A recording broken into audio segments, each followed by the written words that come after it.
आज हम आपको एक ऐसे तीर्थ के बारे में बताएंगे जिसके बारे में कहा जाता है कि यहाँ स्नान करने से समस्त तीर्थों में स्नान करने का फल प्राप्त होता है। इस तीर्थ का वर्णन महाभारत और वामन पुराण दोनों में मिलता है। वामन पुराण के अनुसार महर्षि वेदव्यास जी ने दधीचि मुनि के लिए सभी तीर्थों को एक ही तीर्थ में मिश्रित किया था। वामन पुराण में इस तीर्थ का धार्मिक महत्व बताते हुए कहा गया है कि इस तीर्थ में स्नान करने वाले मनुष्य को सभी तीर्थों में स्नान करने का फल प्राप्त हो जाता है। महाभारत में भी इस तीर्थ का वर्णन वामन पुराण से मिलता है कि वेदव्यास जी ने सभी तीर्थों को इस तीर्थ में मिश्रित किया था। वामन पुराण और महाभारत में इस तीर्थ को लेकर बस भेद इतना ही है कि वामन पुराण के अनुसार व्यास जी ने दधीचि मुनि के लिए तीर्थों का मिश्रण किया था, जबकि महाभारत के अनुसार वेद व्यास जी ने ब्राह्मणों के लिए तीर्थों का मिश्रण किया था। वेद व्यास जी के द्वारा तीर्थों के मिश्रण करने के कारण ही इस तीर्थ का नाम मिश्रक तीर्थ पड़ा। यह तीर्थ नीमसर तीर्थ के नाम से भी जाना जाता है।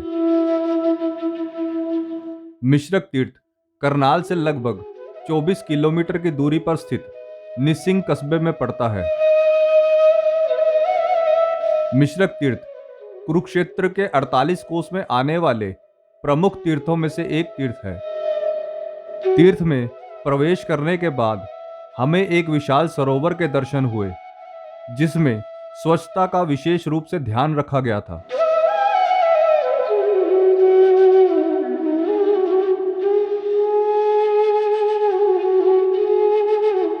चारों ओर मन को शांति प्रदान करने वाला वातावरण था।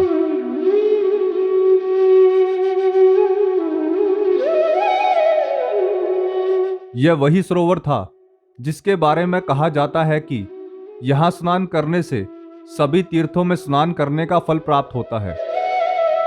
सरोवर के मध्य में महर्षि वेदव्यास जी की तीर्थों के जल का मिश्रण करने वाली विशाल प्रतिमा स्थापित की गई है।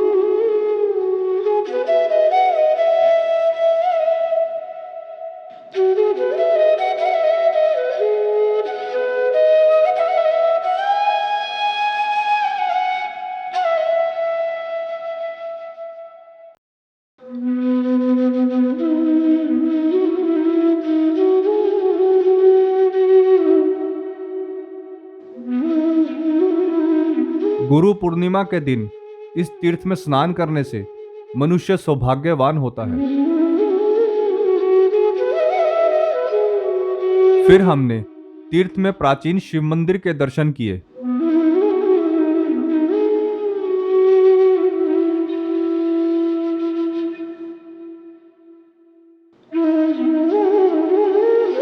आश्चर्य की बात यह थी कि हमने पहली बार दो शिवलिंग एक साथ देखे, जिसे देखकर हमारे मन में उसके बारे में जानने की जिज्ञासा हुई।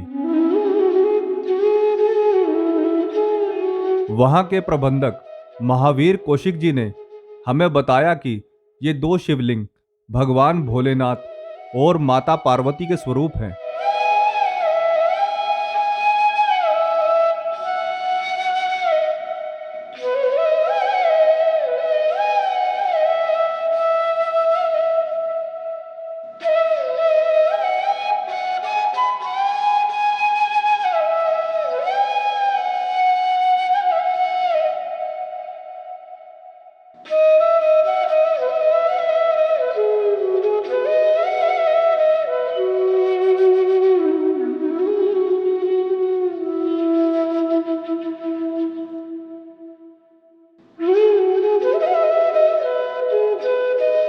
साथ ही हनुमान जी का मंदिर था। हमने संकट मोचन हनुमान जी के दर्शन कर उनका भी आशीर्वाद प्राप्त किया।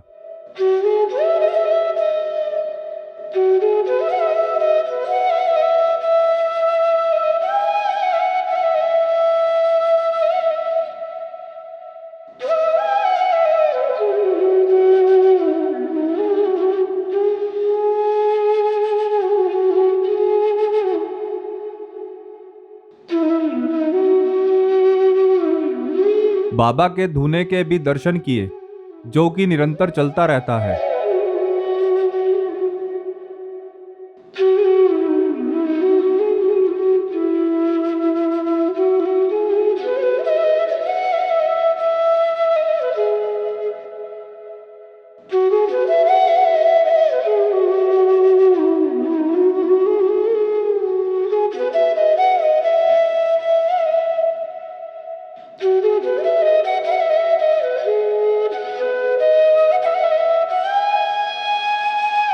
अब हमने मंदिर के गर्भगृह में प्रवेश किया।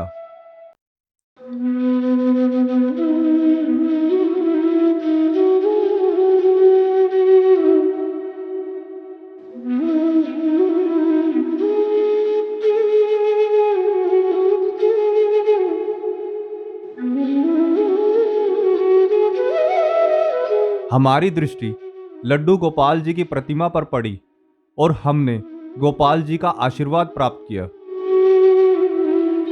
अब हम गर्भगृह के प्राचीन मनसा देवी मंदिर के दर्शन करने के लिए आगे बढ़े।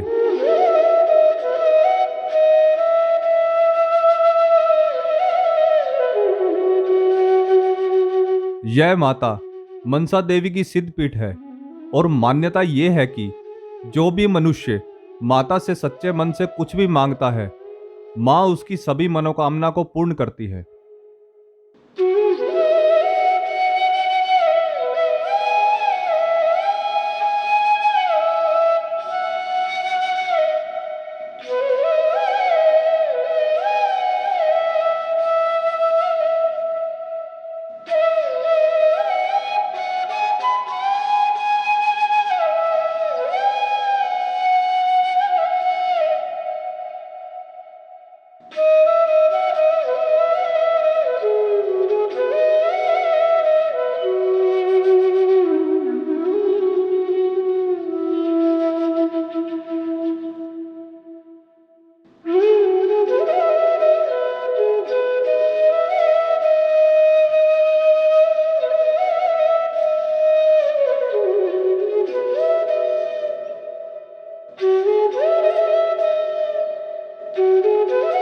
परिसर में कुछ नवनिर्मित मंदिर भी है, जैसे राधा कृष्ण मंदिर,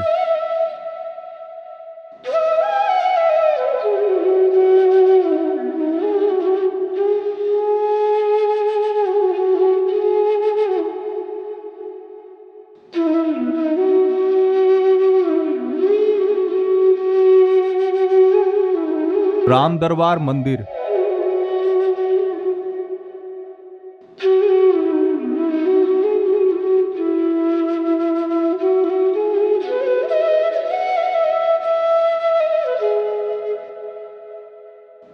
और मां दुर्गा के नव स्वरूप।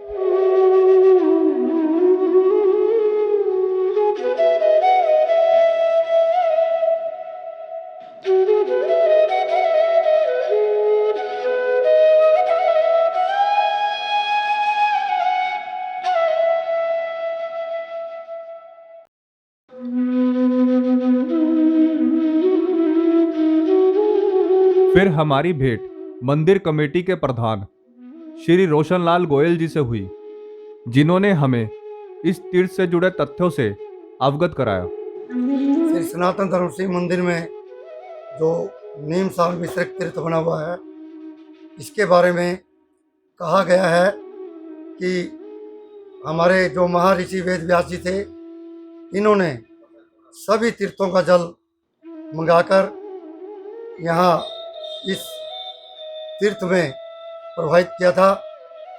तभी से इस तीर्थ का नाम मिश्रित तीर्थ रखा गया है। इसकी रचना मनु स्मृति, वामन पुराण एवं नारद पुराण में भी दर्ज है। उसमें इस तीर्थ का वर्णन किया गया है। इसमें स्नान करने से सभी के पाप दूर होते हैं और सभी को पितरों का आशीर्वाद मिलता है, उनके पितरों को जल मिलता है। फिर हमने पूछा कि तीर्थ में मेले कब लगते हैं। बड़े मेले का यहाँ जैसे दशहरे का मेला लगता है, बहुत पब्लिक आती है, कम से कम 15-20 हज़ार के करीब पब्लिक हो जाती है। ऐसे ही अष्टमी के मेले लगते हैं, शिवरात्रि के मेले लगते हैं, और भी हमारे फंक्शन जो भी मंदिर के हैं वो चलते रहते हैं। भागवत कथा होती रहती है। अगला प्रश्न यह था कि क्या यहाँ पर भंडारे की व्यवस्था भी होती है? यहाँ पर भंडारा तो चलता ही रहता है। हर पूर्णमासी भंडारा लगता है। लंगर की सनातन धर्म शिव मंदिर में 24 घंटे व्यवस्था है। रात को यात्रियों के रुकने के लिए धर्मशाला बनाई हुई है, कमरे बनाए हुए हैं। कोई भी किसी भी समय यहाँ पर आकर रुक सकता है, खाना खा सकता है। मंदिर कमेटी की तरफ से, तीर्थ की तरफ से व्यवस्था बनाई गई है। भक्तों के सहयोग से और मंदिर संस्था के परिश्रम से तीर्थ परिसर में 2 सुंदर उद्यान भी बनाए गए हैं, जो कि अपने आप में आकर्षण का कारण है।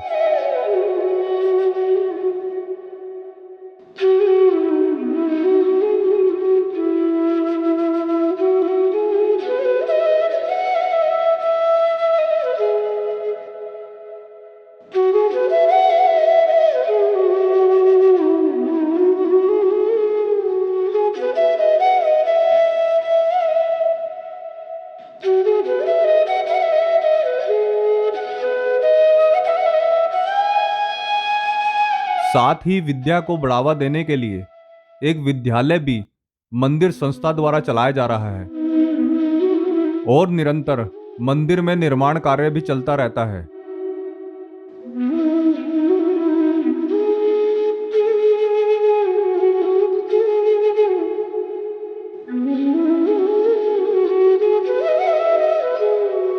जल्द ही हम आपसे मिलेंगे ऐसे किसी ऐतिहासिक मंदिर की जानकारी लेकर।